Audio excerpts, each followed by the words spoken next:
അങ്ങനെ നമ്മുടെ സിസ്റ്റം വീണ്ടും ഒരാളെ കൂടെ കൊന്നു. മത്സരിക്കുകയാണ്, നമ്മുടെ വകുപ്പുകൾ തമ്മിൽ മത്സരിക്കുകയാണ് സിസ്റ്റത്തിലൂടെ ആളുകളെ കൊല്ലാൻ. കോട്ടയം മെഡിക്കൽ കോളേജിൽ നമ്മുടെ നല്ല സിസ്റ്റം ആയതുകൊണ്ട് കോട്ടയം മെഡിക്കൽ കോളേജ് ഒരു ബിന്ദുവിനെ കൊന്നു. അതുപോലെ തന്നെ തേവലക്കരയിൽ നല്ലൊരു സിസ്റ്റം ആയതുകൊണ്ട് നമുക്ക് അവിടെ ഒരു മിഥുൻ എന്ന് പറയുന്നൊരു കുട്ടിയെ കറണ്ട് അടിച്ച് കൊല്ലാൻ പറ്റി. അതുകൊണ്ട് ഇപ്പോൾ ഒരു ഷിജോ, VT ഷിജോ എന്ന് പറയുന്ന ഒരാളിനെ കൊല്ലാൻ പറ്റി. അദ്ദേഹം ആത്മഹത്യ ചെയ്തു. കാര്യം എന്താണെന്നറിയാവോ? മകൻ്റെ എഞ്ചിനീയറിങ്ങിന് അടയ്ക്കാൻ പൈസ ഇല്ല. പൈസ എവിടെ നിന്ന് കിട്ടിയില്ലെന്നറിയാവോ? ഇതൊക്കെ കേട്ടാൽ തലയ്ക്ക് ഭ്രാന്ത് വരും. 14 വർഷം ജോലി ചെയ്തിട്ട് ഒരു സ്ത്രീക്ക് UPSCയിൽ അവിടുത്തെ ഒരു നാരായണമൊഴി UPSCയിൽ സെൻറ്റ് ആൻ്റണീസ് UPSCയിൽ അവിടെ ജോലി ചെയ്തിട്ട് അവർക്ക് ശമ്പളം കിട്ടുന്നില്ല. അപ്പോൾ അങ്ങനെ കുറേ പ്രശ്നങ്ങളുണ്ട് സ്കൂളിൽ. ഇങ്ങനെ കുറേ അധ്യാപകരുണ്ട്, ഒരുപാട് സ്ഥലങ്ങളിലുണ്ട്. നമ്മൾ വയ്യാറ്റുപുഴ സ്കൂളിലുമുണ്ട് ഇങ്ങനെ ഒരു ചില പ്രശ്നങ്ങൾ, ഇതുപോലത്തെ ചില പ്രശ്നങ്ങളുണ്ട്. ഈ സ്കൂളുകളിൽ ഇതുപോലത്തെ ഈ ശമ്പളം കൊടുക്കാത്ത പ്രശ്നങ്ങളുണ്ട്, ഒത്തിരി സ്കൂളുകളിലുണ്ട്. അപ്പോൾ ഈ ശമ്പളം കൊടുക്കാതെ വന്നപ്പോൾ എന്താ സംഭവിക്കുക? ശമ്പളം കൊടുക്കാതെ വരുമ്പോൾ അവർ കോടതിയിൽ പോകും. അപ്പോൾ കോടതിയിൽ പോകുമ്പോൾ തീർച്ചയായിട്ടും കോടതിയിൽ നിന്ന് അവർക്ക് പറഞ്ഞു ശമ്പളം കൊടുക്കണമെന്ന്.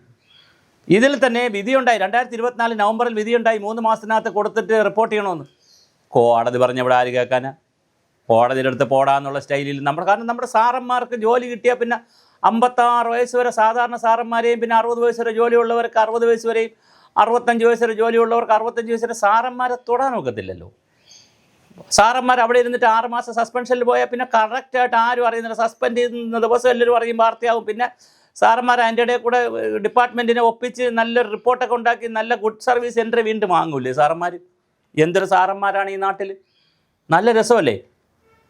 ഡെപ്യൂട്ടി ഡയറക്ടർ ഓഫീസിലെ ഡെപ്യൂട്ടി ഡയറക്ടറുടെ DOയുടെ ഡിസ്ട്രിക്ട് എഡ്യൂക്കേഷൻ ഓഫീസറിൻ്റെ ഡെപ്യൂട്ടി ഡയറക്ടർ റാങ്കിലുള്ളതാണ്. അവരുടെ CAയെ സസ്പെൻഡ് ചെയ്യുന്നു, PAയെ സസ്പെൻഡ് ചെയ്യുന്നു, അവിടുത്തെ സീനിയർ ക്ലർക്കിനെ സസ്പെൻഡ് ചെയ്യുന്നു, പിന്നെ അതുമായി ബന്ധപ്പെട്ട സൂപ്രണ്ടിനെ സസ്പെൻഡ് ചെയ്യുന്നു. ഇവരെല്ലാം കൂടെ എടുത്ത് ചവിട്ടി വച്ചിരിക്കുകയാണെന്ന് ആളുകളുടെ ഫയൽ. സർക്കാരിൻ്റെ പണം കൊടുക്കാൻ, സർക്കാർ പണം കൊടുക്കാൻ പറഞ്ഞാൽ, കോടതി പണം കൊടുക്കാൻ പറഞ്ഞാൽ പിന്നെ നമുക്കെന്ത് ഈഗോ എന്നേ? ഇതിനകത്ത് ഈഗോയുടെയും കോംപ്ലക്സിൻ്റെയും വിഷയമൊന്നുമില്ലെന്നേ. ഇപ്പോൾ ഒരു മനുഷ്യൻ അവിടെ മരിച്ചല്ലോ, എല്ലാറ്റിനെയും പറഞ്ഞു വിടണം. സകല പേരെ, ആ ഡെപ്യൂട്ടി ഡയറക്ടർ DO അടക്കമുള്ള സകലവരെയും പറഞ്ഞു വിടണം. മുഴുവൻ പേരെ സ്ഥലം മാറ്റണം. ഒരു പിയൂണിനെ പോലും വച്ചേക്കരുത്. മുഴുവൻ പേരെ സ്ഥലം മാറ്റണം. ബന്ധപ്പെട്ടവരെ ഡിസ്മിസ് ചെയ്യണമെന്നേ, ബാക്കി തുകയും കൂടെ കൊടുത്തവരെ വീട്ടിൽ പറഞ്ഞു വിടണമെന്ന്. ഇനി അവർ സർവീസ് വേണ്ട, അങ്ങനെ തീരുമാനിക്കണം. ഇതിൽ ജനരോക്ഷം ഉയരേണ്ട സമയമായി.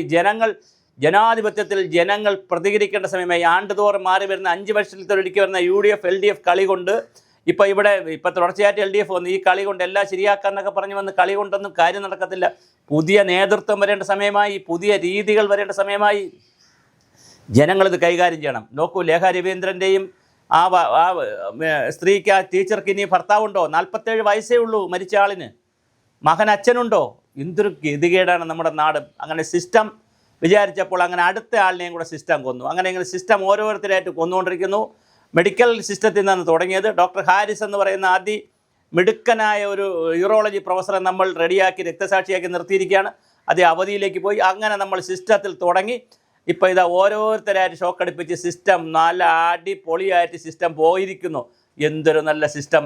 അങ്ങനെ സിസ്റ്റം ഫെയിലുവറാക്കിയതിൻ്റെയും സിസ്റ്റത്തിൽ ഓരോരുത്തരെ കൊന്നതിൻ്റെയും അവാർഡുകൾക്ക് വേണ്ടി നമ്മുടെ മന്ത്രിമാർ മത്സരിക്കുകയാണ്.